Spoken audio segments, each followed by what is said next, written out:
A question I've got, because I guess it really came to light with Willy Woo. So I know he was obviously really big into the on-chain stuff.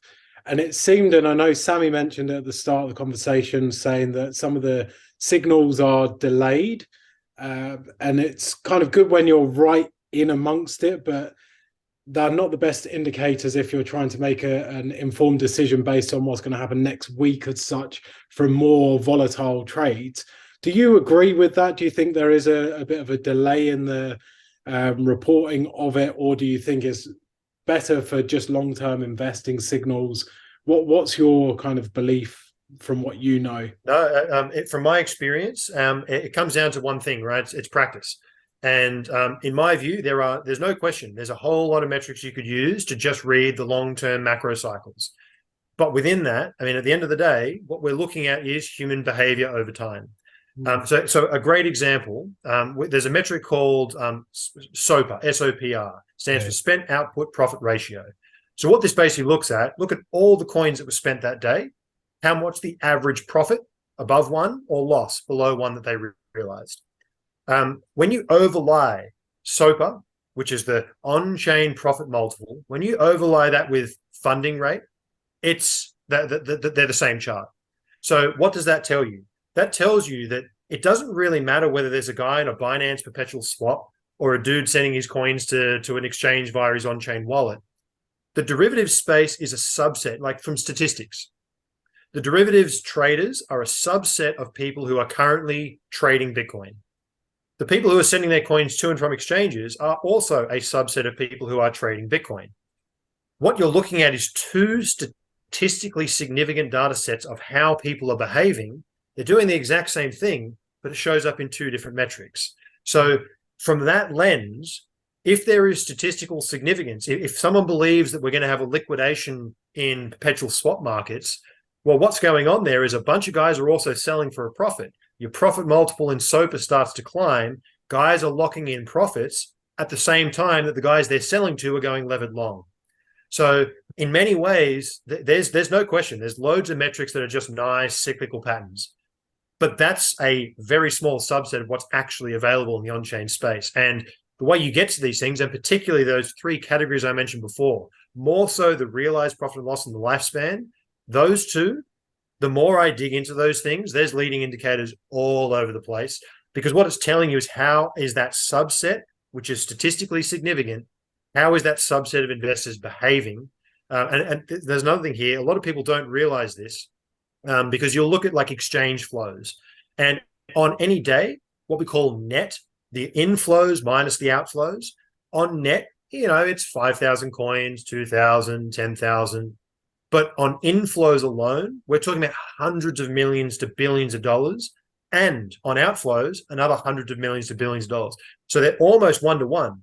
But the scale of the net flow is like 1 to 2% of the total flow. So what's actually happening is people are buying and selling and moving coins in and out of exchanges at enormous frequencies every single day. So what the on-chain data is doing, it's capturing profit multiples, holding time, transaction volumes, and really, in order to get those kind of leading signals, like anything, the macro signals are very easy to understand because they just cycle. But with practice and understanding the concepts, the leading indicators become far more relevant because it just takes the time and the proof of work to know what you're looking for at the right time.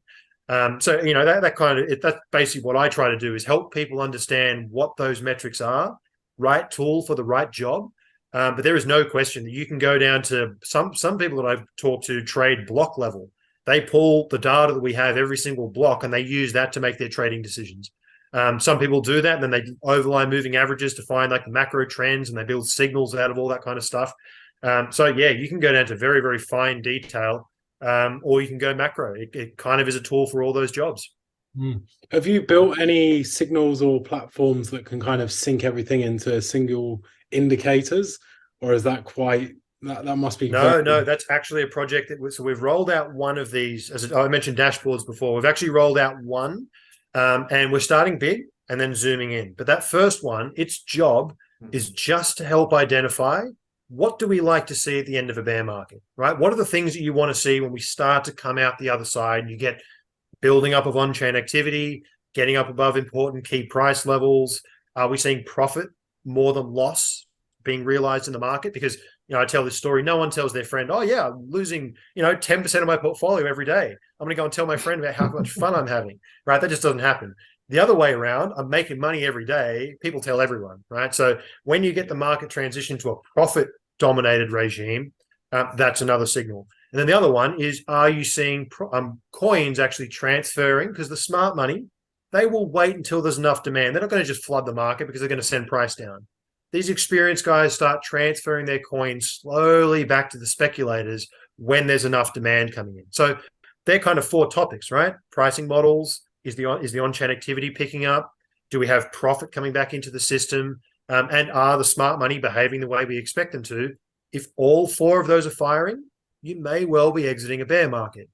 We've got other ones which are coming, which is, okay, now that we've got that kind of exit from the bear, can we spot local tops and spot local bottoms during bull markets? Can we help people DCA better?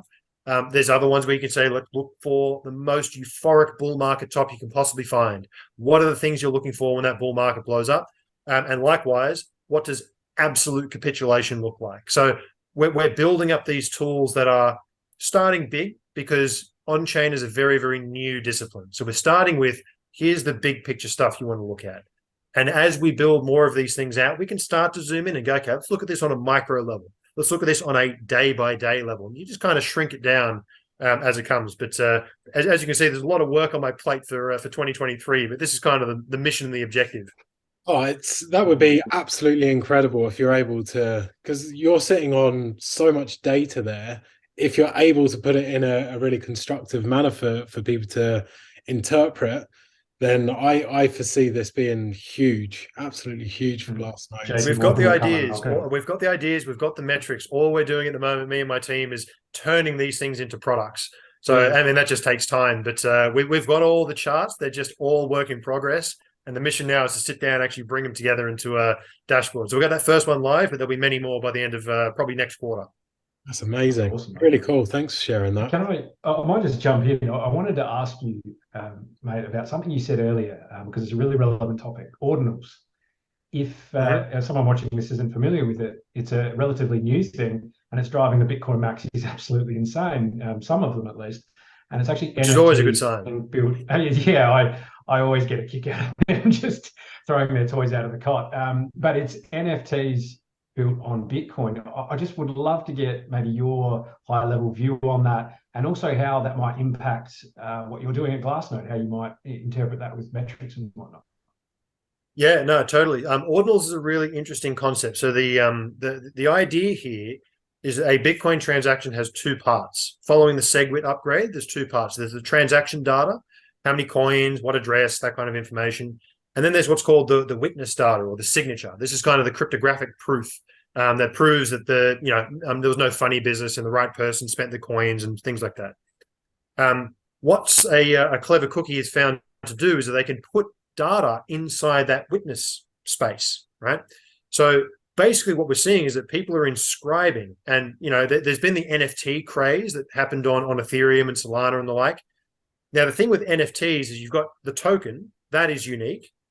But what the token does has a reference to a URL that is basically pointing to a picture or whatever it is that's hosted somewhere else. It's the actual image or the file that NFT references is not on the Ethereum blockchain. Now, the reason why the Bitcoin maximalists are upset about this whole thing is essentially they've found a way to inscribe the actual JPEG, right? I saw Doom, the original game of Doom, has now been inscribed onto the Bitcoin blockchain.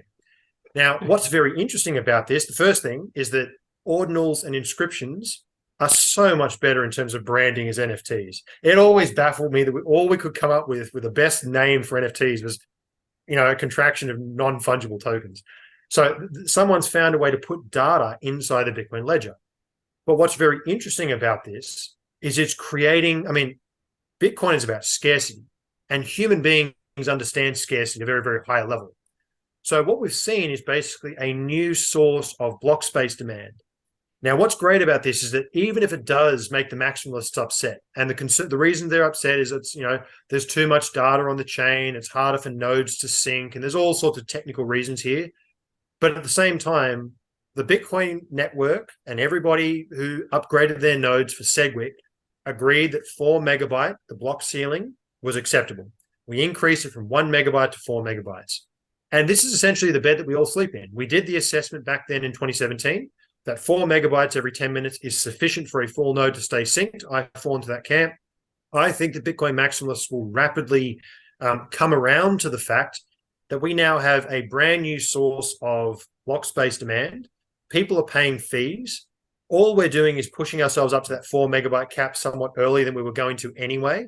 And we now have a solution, or a partial solution, to the fee. You know, people have theorized that Bitcoin won't be able to survive because of the fee market. Well, we're generating demand for block space. That's generating fees. That's going to make the chain more sustainable.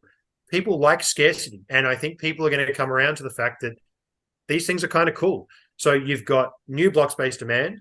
You've got a system where the mining may now be more sustainable long-term. You've got collectibles and a use case that's actually, in my opinion, a superior technology to all the other NFT spaces. And I'm not going to lie. If you wind back the clock 2 months ago, or even 1 month, and you said, there's this saying, everything that's good in the crypto space will eventually get built on Bitcoin. And until about a month ago, I was in the camp where I was like, I just don't think that's probably, we'll get some stuff, but I don't think so. I've completely flipped. I've always been a Bitcoin bull, but I'm looking at this ordinals thing. I have no idea where this innovation is going to go, but I'm already seeing guys talking about what else can we put into these inscriptions? Can we put anchors for side chains? Can we put inscribed blocks inside other inscribed blocks? Can we put smart contracts in these things? Like, the design space that has just opened up on top of things like Lightning Network, Fedi Mints, all these kind of things, you look at it and you're like, yep. Bitcoin's now a serious contender for every crypto idea you've ever had. These are real NFTs in the sense that the whole image is there and you can't undo it on the most secure ledger. It's very exciting stuff. Yeah, interesting. Yeah, I just find the development within the crypto arena is absolutely mind-blowing. When you think that it can't expand anymore, something new just pops out of nowhere, and it's a complete game changer to what happens therefore going forward. So that's really cool. Nice. Bitcoin has a remarkable way of emerging with new narratives when all narratives are dead. It just arises from the ashes, and there's something else that brings it back to life. It's just the most resilient, robust beast that's ever existed. It's unreal. And that's why I guess the first 6 months of 2019, the narrative still could be there for a really strong first 6 months of 2023, potentially, given new discoveries, and if the Fed are I guess nice and not too drastic in the forthcoming months as well. Cool. I think we're probably start to wrap up. I'll say my biggest takeaway from this session is I really like the way that you described it's just human, I guess, psychology. Behavior. Yeah, human psychology and behavior that's put into data. And that's the way that I think of technical analysis. But I've never as such thought of on-chain like that, but it absolutely is. It is captured that. We can visualize the pain, the euphoria, the joy, the losses. You can see it all. You can see it at scale, and when everyone's puking out their coins, you can just see that. It's kind of bizarre, but at the end of the day, why does on-chain analysis work? And I've been kind of processing this over recent months.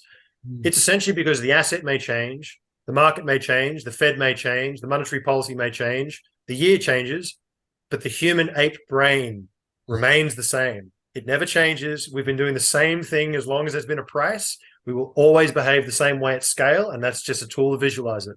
Yeah. Awesome. Nice. Sammy, any parting question or anything that you wanted to share? Oh, yeah, almost missed the last question. Well, my key takeaway was concepts and talking about ordinals. I think that was a real blast. I guess with everything happening in the US, I might end with Anthony Pompliano question, which is, do you believe in aliens, James? Yeah, I mean, it's hard not to, right? At the end of the day, it's just mathematically. But I still do like that Fermi paradox, right? It's like, well, where are they? There's claims that they're currently hovering over Washington at the moment, or wherever these hot air balloons or whatever it is they're chasing are. I mean, it's kind of a sign of the times, isn't it? Where you can have what could be an alien invasion, and there's just so much other stuff going on. People are like, I don't have time to worry about that. Yeah. Whatever. Just take them to the movies and just let them just sit tight for a next bit. block, eh? Well, it's almost Yeah, like 100%. the events that happen are almost like a desensitization of humanity. It's like COVID was such a thing when it first came out, and now people are like, oh, COVID, whatever. And it just seems that we shift through things, and it's almost like we've been getting prepared for this exposure. Big one. Like, oh yeah, big deal. It's okay, whatever. Yeah. Bring it. Do they accept Bitcoin? Yeah. That's what they're here for. Who knows? Probably. Yeah. Awesome. Yeah. Well, thank you so much, mate, for coming on. We really appreciate your time and your insights. It's been a fantastic session. Would love to have you on again. Maybe, I don't know, a year or so down the track when the market conditions start to shift a bit. And we can get your insights then and see where we're at. Beautiful. Love it. Thanks, Chen. It's been a pleasure.